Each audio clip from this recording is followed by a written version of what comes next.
leader Ouattara François Fongampang de la Winners Team, voilà, de Dines Global. Au module 2, le module 2 parle des principes qu'il faut pour réussir dans le marketing des réseaux, surtout à Dines.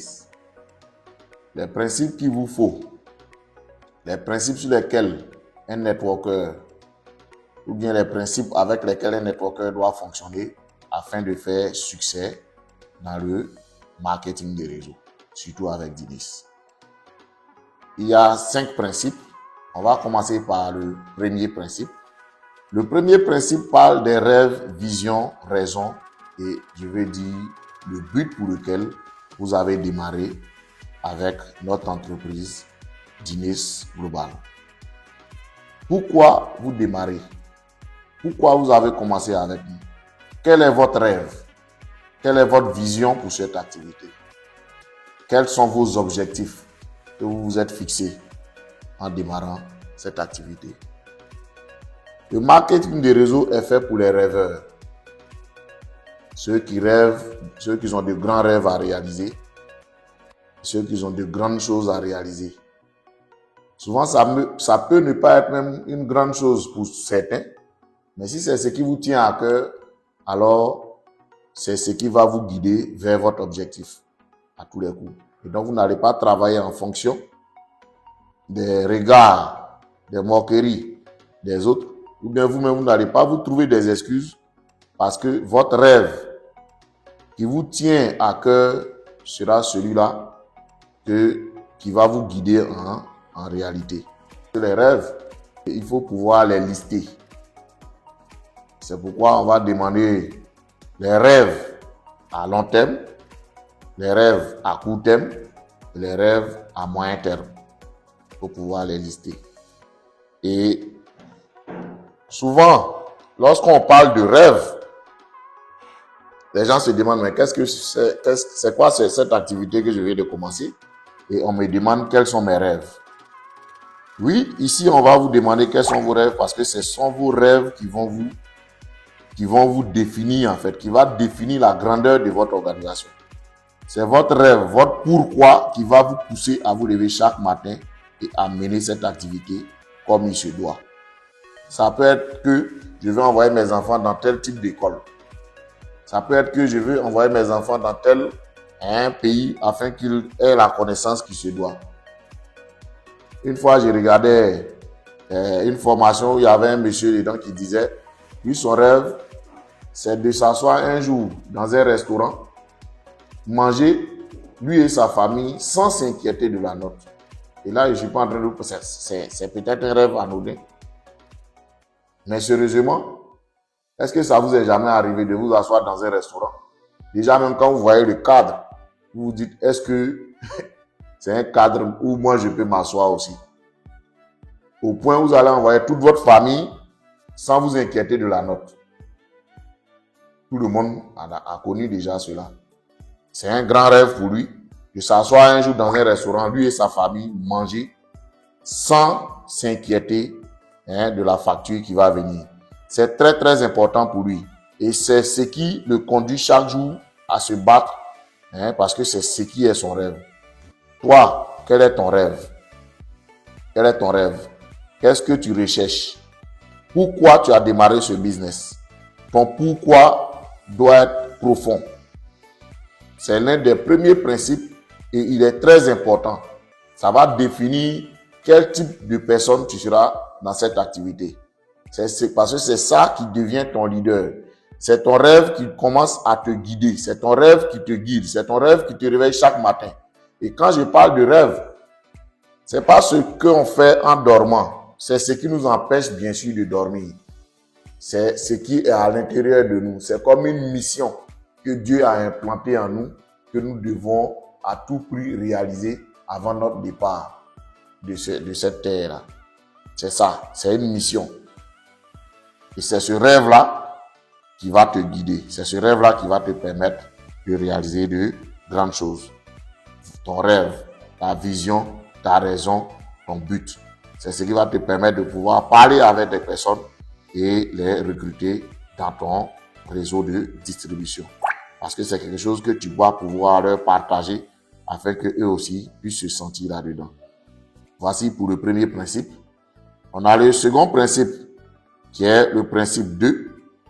Voilà, qui est la croyance à mon business. Voilà, qui va être composé de certaines vidéos, de témoignages sur les produits parce que nos produits sont super bons. Nos produits font des merveilles à travers le monde. Nos produits guérissent des gens qui n'avaient plus goût à la vie. Voilà, nos produits font des merveilles et nous allons mettre des vidéos. Et surtout aussi, ces personnes-là qui ont pris sur eux une mission de réaliser non seulement leurs rêves, en aidant des personnes à gagner ou bien à regagner la santé, ces personnes-là aussi gagnent beaucoup d'argent à travers, je vais dire, cette entreprise qui est Dines Global. Voilà. Et donc, c'est aussi des témoignages qui vont passer là-dessus. Voilà. Et on a ensuite le principe 3, qui est l'action. En réalité, lorsque vous avez rêvé grand, vous avez décidé de construire peut-être une école un jour, vous avez décidé de pousser vos enfants à aller jusqu'à, je vais dire, dans des grandes écoles ou apprendre avec de grandes personnes. Ok, quand on a fini de rêver, debout, en se disant qu'on va réaliser ces rêves-là, il faut mener des actions. Voici le principe 3 qui parle de l'action. Et dans l'action, première action qu'il faut mener, qui est peut-être pas une action physique, mais une action mentale, qui est l'engagement. L'engagement, c'est une décision, une ferme volonté, voilà, que vous prenez de, je vais dire, réaliser ce à quoi, ou bien de faire ce pourquoi vraiment vous avez décidé de faire ce business. Donc, on a l'engagement envers nos rêves, voilà, et on a l'engagement envers le business. Mais combien de temps, par exemple, tu donnes pour construire ton activité? C'est ça l'engagement envers ton activité, envers ton business et envers ton rêve. 2 heures du temps, c'est déjà suffisant pour construire une organisation solide. 2 heures du temps par jour, c'est suffisant pour construire une organisation solide dans le marketing des réseaux. Mais il faut être engagé sérieusement à le faire sérieusement chaque jour. Les réunions que nous faisons au bureau, vous devez vous engager à être sérieusement là. C'est un engagement personnel que vous prenez. À être là, à apprendre et permettre à ce que ceux aussi qui sont dans votre réseau s'y engagent afin que vous tous, vous puissiez réaliser ensemble vos rêves. Vous voyez, c'est ça. Engagement envers ses rêves, c'est d'être à toutes les réunions ou bien les rencontres que nous aurons à faire ici avec Dines Global. Très important. Ça peut être des rencontres en ligne, ça peut être des rencontres physiques, ça peut être des rencontres au bureau.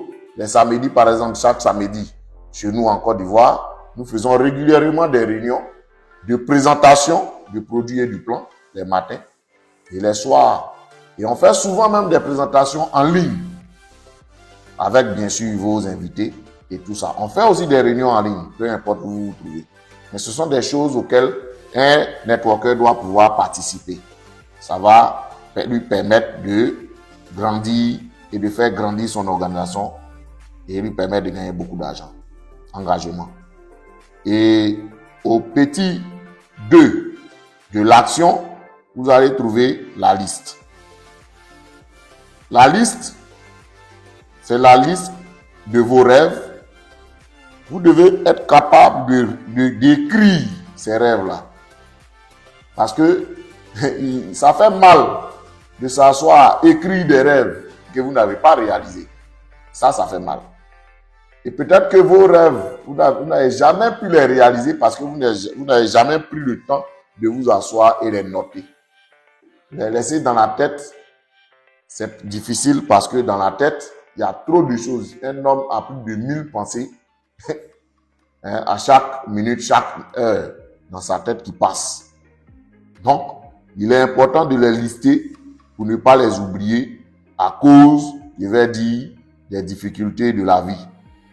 Parce que rêver ne veut pas dire que on ne sera pas confronté à la réalité de la vie.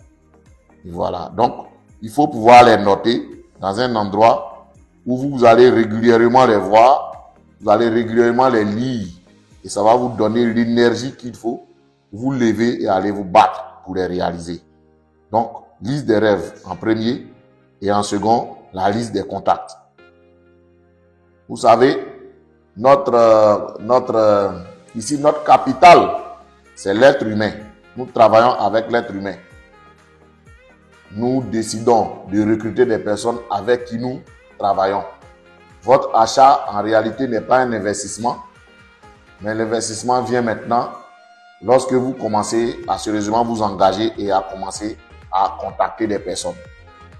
C'est là que vous commencez maintenant à sérieusement, je vais dire, investir. Sinon, l'achat, vous avez reçu vos produits, c'est fini. Il n'y a rien qui vous lie à l'entreprise. La seule chose maintenant, si vous aidez l'entreprise à liquider des produits, alors vous allez gagner de l'argent. Mais ces produits-là, on va les liquider avec des personnes. Parce qu'on doit construire l'organisation avec des personnes. Donc, la deuxième liste, c'est la liste des contacts, la liste des personnes que vous connaissez autour de vous. Vos leaders vont vous aider à, je vais dire, tirer vos 2 ou 3, 4 personnes qui sont dans votre liste, dans votre zone chaude. Mais vous devez être capable de faire une liste d'au moins 100 personnes. Et avec cette liste-là, nous allons faire un travail qui va vous permettre de recruter des personnes rapidement. Donc, liste de 100 personnes au moins. Est-ce que vous savez comment trouver 100 personnes? C'est simple. Vous pouvez subdiviser. Voilà, vous subdivisez peut-être la famille proche et élargie, bien sûr. Vous avez vos collègues, vous avez vos amis du quartier et tout ça. Et ensuite, vous avez vos connaissances, des gens peut-être que vous connaissez par leur nom et tout ça. Quand vous regroupez par catégorie comme ça, vous allez avoir rapidement votre liste de 100 personnes.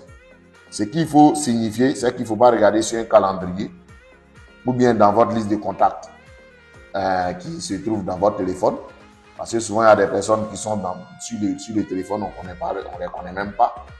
Voilà, quelqu'un va regarder peut-être sur sa liste de Facebook, d'amis de Facebook qu'il ne connaît pas bien sûr. Voilà, et il va faire une liste de 100 personnes et venir déposer. Non, c'est pas comme ça fonctionne.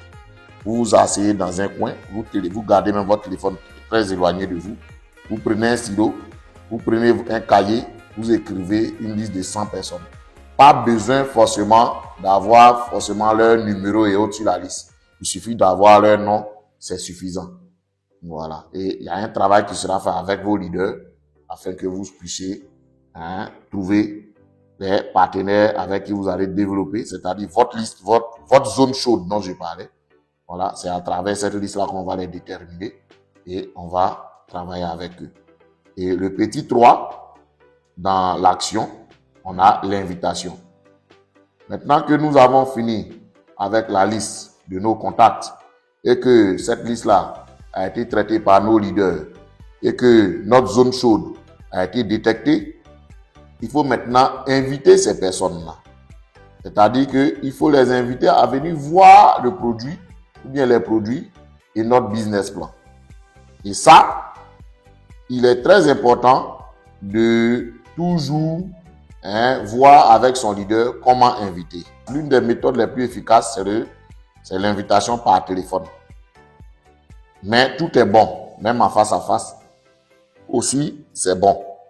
Mais il faut éviter de donner, le plus important dans l'invitation, il faut éviter de donner beaucoup d'informations. Parce que, en réalité, l'objectif de l'invitation, c'est de faire déplacer la personne vers un bureau afin qu'on lui présente l'activité. Vous voyez, la présentation de notre business peut prendre environ 1 heure de temps pour un spécialiste, quelqu'un qui a été formé pour la présentation. Et donc, quelqu'un qui n'a pas été formé, c'est-à-dire vous, par exemple, qui n'avez pas encore été formé, lorsque vous donnez une invitation, vous allez commencer à donner beaucoup d'informations. Des informations qui vont troubler l'invité en question. Ça va soulever plus de zones d'ombre à son niveau, qui va faire que ça va lui faire peur et il risque de ne pas venir. Parce que vous n'avez pas su lui expliquer comme il se doit. Et donc, il faut éviter de donner beaucoup d'informations, voilà, pendant l'invitation. Je prends un exemple tout simple.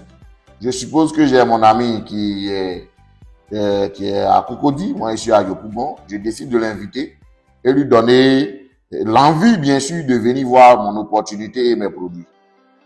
Et là, je prends mon téléphone, étant très enthousiaste, et faites-le, c'est un exercice, faites-le. Placez-vous devant un miroir et puis souriez au téléphone. Parce que même quand on sourit au téléphone, celui qui est à l'autre bout sent le sourire. Parce que vous êtes heureux, parce que vous venez de commencer une activité qui va vous rendre riche. Et donc, avec mon téléphone à l'oreille et mon sourire, bien sûr, qui accompagne. Allô, mon frère, je viens de découvrir une mine d'or. Je viens de découvrir quelque chose qui va, je vais dire, changer nos conditions de vie. J'aimerais qu'on se rencontre pour sérieusement en parler. Ça, c'est une méthode d'invitation. Voilà. Mais avec le sourire aux lèvres. Parce que l'opportunité est énorme, n'est-ce pas? Ou bien, allô? Ça, c'est un autre exemple. Ou bien, même si on se voit en face à face. Ah, Joe, franchement, je viens de voir une opportunité. Il est important qu'ensemble, on se mette ensemble. Voilà. Pour voir comment est-ce qu'on peut, je vais dire, travailler sur cette opportunité-là. Mais, je n'ai pas le temps actuellement. On va fixer un rendez-vous pour se rencontrer dans tel endroit afin que je puisse te donner tous les détails. Parce que j'ai vraiment pas le temps. J'ai quelque chose à faire rapidement, mais on va s'appeler. Ça, c'est un face-à-face. Il est important, comme je l'ai dit, vous ne le fuyez pas, mais vous fuyez les questionnements qui vont venir derrière.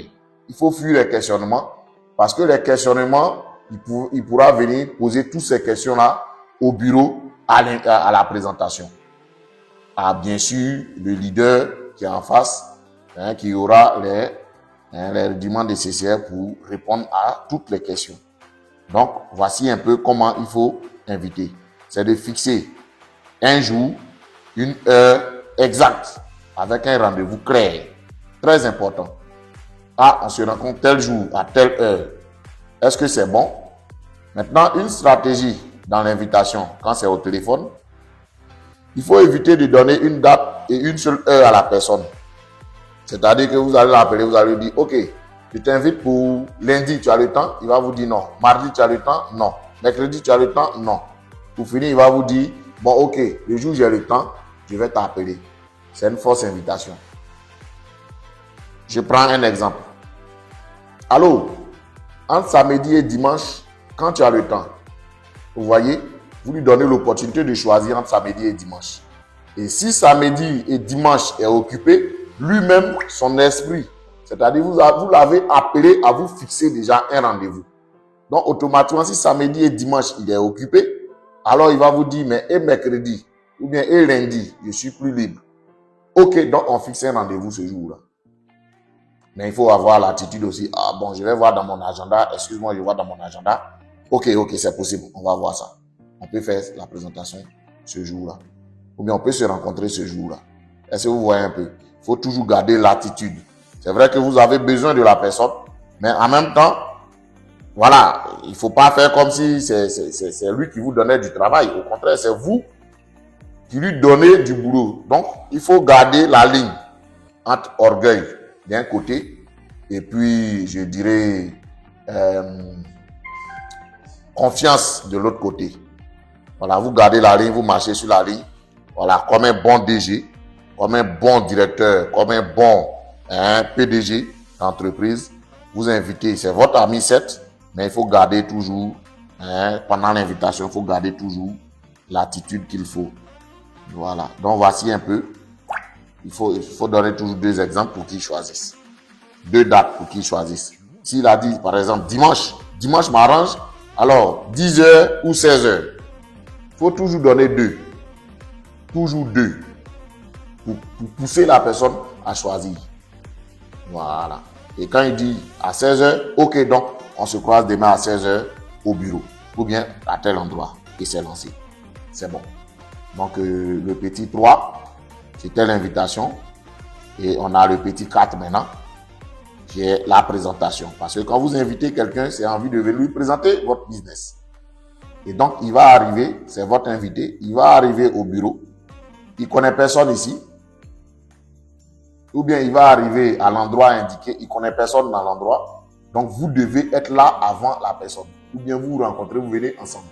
Le mieux, c'est d'être là, en tout cas au bureau, avant la personne. Il ne faudrait pas que la personne, votre invité, arrive et c'est vous qui allez venir maintenant commencer je vais dire, comment je dirais ça?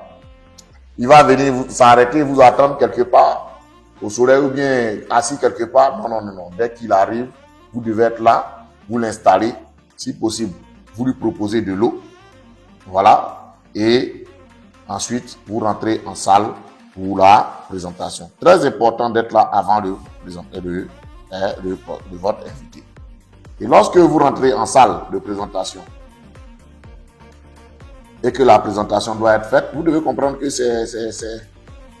on doit présenter l'activité à quelqu'un. Et donc, le présentateur est sûrement dans la salle avant. C'est à vous de lui demander d'éteindre, par exemple, ou bien de mettre son téléphone sous silence.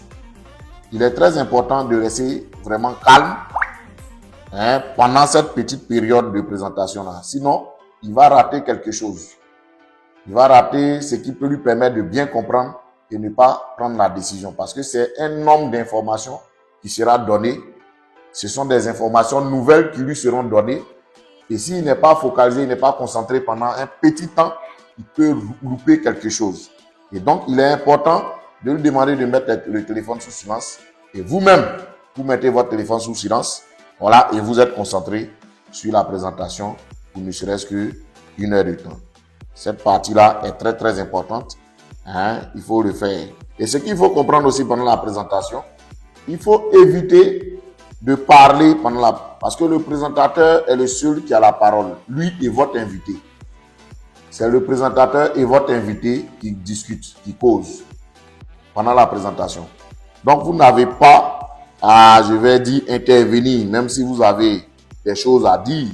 Il faut attendre. Et après, vous pouvez vous voir en inbox. Si vous avez même des questions, parce que c'est pas bien de venir poser des questions à la présence de votre invité. Et c'est pas à ce moment-là que vous allez venir apprendre votre business, parce que vous êtes supposé déjà connaître votre business. C'est un peu bizarre de venir montrer une activité à quelqu'un et vous-même vous commencez à poser des questions. Comment il peut vous suivre? Ça veut dire que vous-même vous ne maîtrisez pas ce dans quoi vous êtes. C'est-à-dire que c'est ce message-là que vous lui passez en fait. Le leader ou bien votre leader là, après la présentation, vous pouvez le prendre en inbox et puis vous allez discuter de vos préoccupations et questions. Voilà. Et ici, on va passer maintenant au petit 5, voilà, qui est le suivi. Le suivi est la chose la plus importante dans notre business. Et donc, on a le suivi immédiat et le suivi 24 heures après. On va parler de quoi là-bas? On va encore reparler des produits. Là, maintenant, ça devient une causerie. Et il est important, dès que la présentation finit, c'est vous qui parlez à votre invité. C'est vous qui débutez le suivi. Et comment ça fonctionne? Qu'est-ce que c'est que le suivi? Vous allez d'abord dire pourquoi vous avez envoyé, vous l'avez invité ici. Soit c'est à cause des produits, parce qu'il est souffrant, et que le produit peut lui faire du bien. Soit c'est à cause du business plan.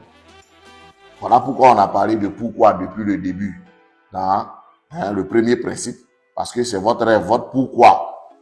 Et le pourquoi vous avez appelé aussi l'autre, vous devez pouvoir lui inculquer, mais moi je t'ai vu dans telle situation, voilà pourquoi je suis en train de t'appeler, pour qu'ensemble on puisse changer cette situation-là. Voilà pourquoi je t'appelle aujourd'hui, pour qu'on puisse vraiment voir ensemble un plan qui peut peut-être changer notre condition de vie, ou bien un produit qui peut changer quand même ta santé, qui peut améliorer ta santé. Voilà pourquoi j'étais. Mais c'est toi qui dois prendre la parole pour lui expliquer, pour commencer le suivi. Ainsi, tu ouvres la page aux autres leaders qui sont là, voilà, afin qu'ils puissent, je vais dire, mieux expliquer le plan du business, bien sûr, et mieux peut-être expliquer aussi les produits. Bien sûr, avec son autorisation, il va poser des questions et tout ça, pour qu'on puisse bien lui expliquer. Voici un peu comment ça fonctionne, le suivi. Et lorsqu'on a fini le suivi immédiat, vous avez discuté avec lui immédiatement, avec votre leader. Le lendemain, il est important de le rencontrer, soit physiquement, ou bien, je dirais, par appel, c'est possible aussi, pour discuter avec lui, pour voir quelle décision il a pris. Parce que d'autres vont venir et puis vous dire, ah, bon, je vais aller réfléchir et puis voir. Et dans cette réflexion-là, il est important que vous puissiez l'aider à prendre une décision. Voilà pourquoi vous allez encore vers lui pour lui poser des questions sur comment est-ce qu'il a compris le business et autres. Très, très, très, très important. Le suivi, on doit, je dirais, lui accorder 10 étoiles parce que c'est grâce au suivi que vous allez pouvoir faire des résultats régulièrement. Le suivi, il est la chose, c'est à travers le suivi qu'on peut prendre les achats. C'est à travers le suivi qu'on prend les achats. C'est le suivi qui définit tout le travail en réalité. Très, très important. Voilà, on va répondre à toutes les questions et tout. Et pousser la personne à prendre une décision. Voilà, pour vraiment venir pour qu'on puisse travailler ensemble. Donc, voilà un peu. Et on a le principe 4, qui est la discipline. Qu'est-ce que c'est que la discipline?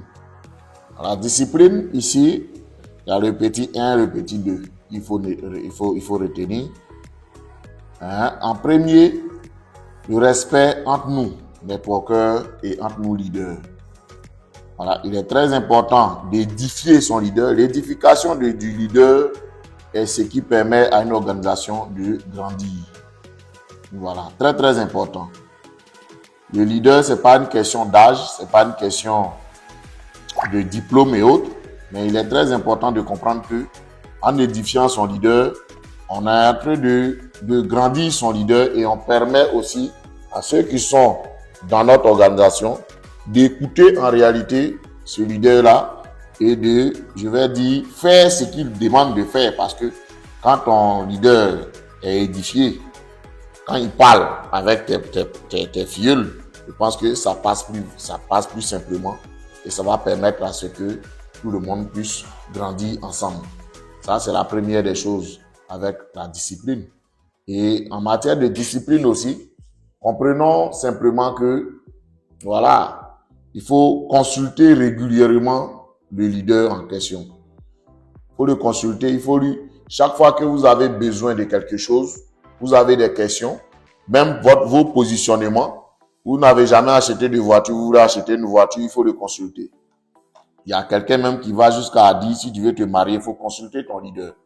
Il faut lui permettre de choisir aussi ta femme. Bon, c'est pourri, hein. Mais c'est pour dire combien de fois il est important de consulter. Consulter et informer, c'est deux choses différentes. Voilà. On consulte lorsqu'on vient demander l'avis de l'autre ou bien de ton leader. Il faut toujours demander l'avis de ton leader sur ce que tu comptes faire ou bien ce que tu veux faire. Ça va te permettre d'éviter des erreurs dans la construction de ton organisation et autres. Donc, c'est quelque chose de très, très, très, très important, la discipline. Et on a le principe 5, qui est le travailler en équipe. Ici, et travailler en équipe nous octroie des droits et en même temps des devoirs et certaines choses qu'il faut simplement éviter. Travailler en équipe. Vous voyez, quand vous travaillez en équipe, ce qui est bien, c'est que des personnes qui sont plus expérimentées que vous vont vous aider à faire le travail. Par exemple, pour des présentations, on ne va pas attendre à ce que quelqu'un soit dans mon réseau avant de l'aider à faire sa présentation. Quand je sais faire une présentation, alors quand quelqu'un est là, il m'a sollicité pour une présentation. Voilà, le travail d'équipe fait que je fais aussi son travail. Lorsque quelqu'un, un jour, l'un de mes filles ou bien moi-même, j'aurai besoin de faire une présentation, quelqu'un aussi pourra, je vais dire, m'accompagner à faire aussi les présentations. Donc, il est très important d'accepter de travailler en équipe et cet état d'esprit d'équipe-là est très important. Nous, dans la Winners Team, on travaille tous pour un et un pour tous. Nous tous, on s'entraide afin que tout le monde puisse aller vers l'avant. On s'entraide pour que tout le monde puisse monter, en fait. Donc, c'est quelque chose de très important. Et pour cela aussi, les histoires de j'ai référé, quelqu'un qui est déjà dans le réseau, qui vous dit qu'il est déjà dans le réseau, il faut éviter de chercher à le référer encore chez vous-même. C'est quelque chose qui n'est pas bon. C'est très dangereux pour la construction d'une organisation. Voilà, vous avez les gens qui sont dans votre zone chaude. Il est important de travailler avec ces personnes-là et ainsi de suite. Quelqu'un qui est déjà dans le réseau de quelqu'un, il ne faut pas chercher à le référer. Voilà, il faut simplement aider aussi les membres à faire les suivis. Voilà, il ne faut pas attendre à ce que ça soit je m'occupe seulement de mon équipe. Ça, c'est un mauvais état d'esprit dans le marketing de réseau.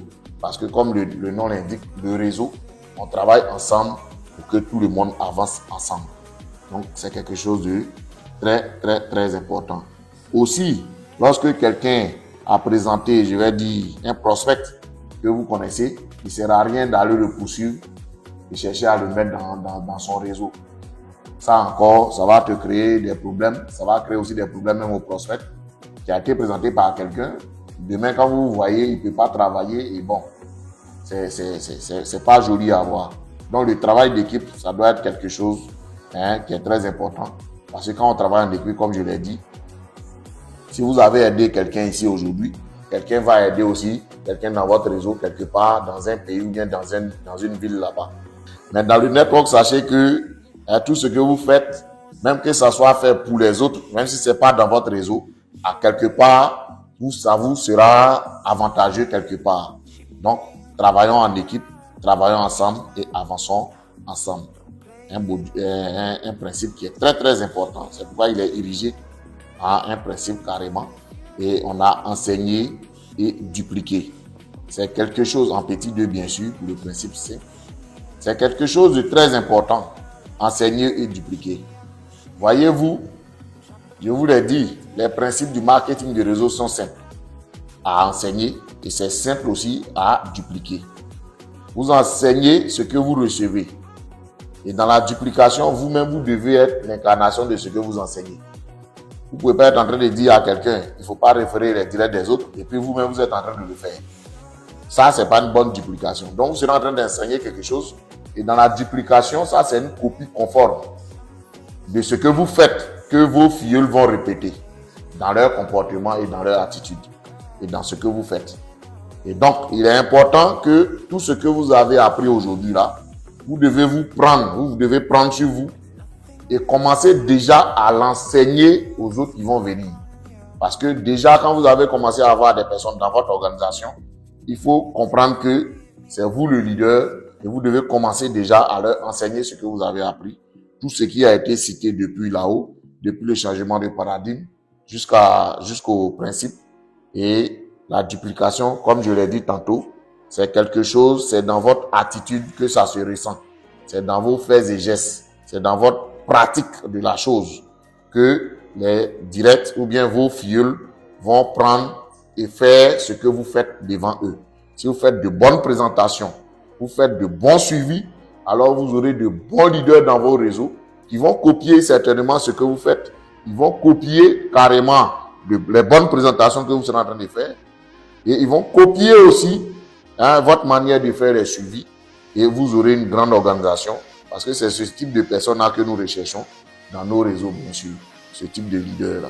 Et donc, ce type de leader-là, ça commence par vous. Vous, en faisant tout ce qui est bon, afin que ceux qui viennent dans vos réseaux commencent aussi à faire pareil. C'est ça la duplication. Voici donc les 5 principes pour construire une bonne organisation et avoir un système assez solide pour gagner de l'argent régulièrement. Je vais dire un récapitulatif des 5 principes. Premier principe, on a le rêve, la vision, la raison, le but, bien sûr, pour lequel vous avez démarré cette activité. Voilà, ça c'est le premier principe.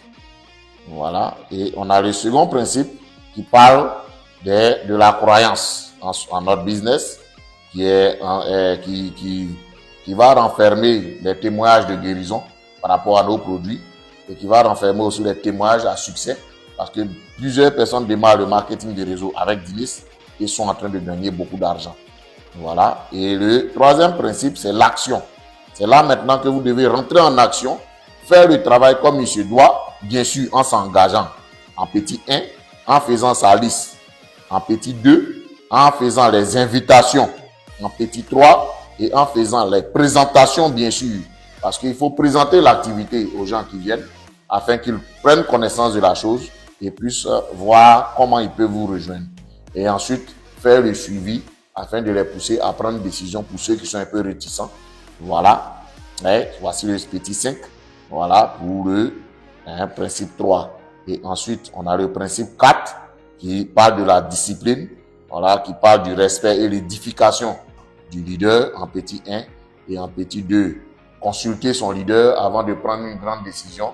Il est important de consulter afin d'éviter les erreurs en fait. Voilà. On dit les gens intelligents se renseignent toujours avec les personnes expérimentées. Et votre leader est quelqu'un de plus expérimenté que vous. Même s'il a démarré un jour avant, il est plus expérimenté que vous. Voilà, il faut simplement aller vers lui pour le consulter. Et en petit 5, pour ne pas dire en grand 5, travailler en équipe. Voilà, comme je l'ai dit, le travail d'équipe va favoriser, je vais dire, le fait que tout le monde puisse grandir ensemble et enseigner et dupliquer en fait tout ce que vous aurez appris. C'est très important. Voilà un peu le module 2. Merci et bonne journée à vous.